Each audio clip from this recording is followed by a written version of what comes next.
Okay, nandito po kami ngayon sa Longreach Office, BTTC Building, Philippines. So, kasama po namin si Father Joey Falliar ng Kamay ni Jesus. So, kasama po namin siya doing this Longreach. So, Father, may anong masasabi niyo po, why Longreach? Well, dun pa lang sa pangalan niyang Longreach, yun agad spells the purpose of this company. Matagal kang yayaman. At kasama ito sa advocacy ko na tulungan yung mga may sakit. At isa sa nagustuhan ko nga rito ay itong super clean, magnetic, sanitary napkin. Sapagkat marami sa mga ngayong mga babae, 70% of them, ito ang problema.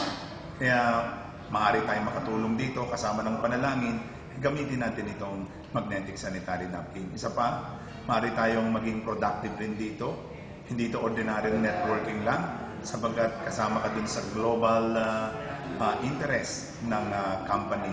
At kung ikaw ay naman ay gusto maging investor, ay makakatulong ka at least sa mga 50 students para silang magtrabaho sa inyo.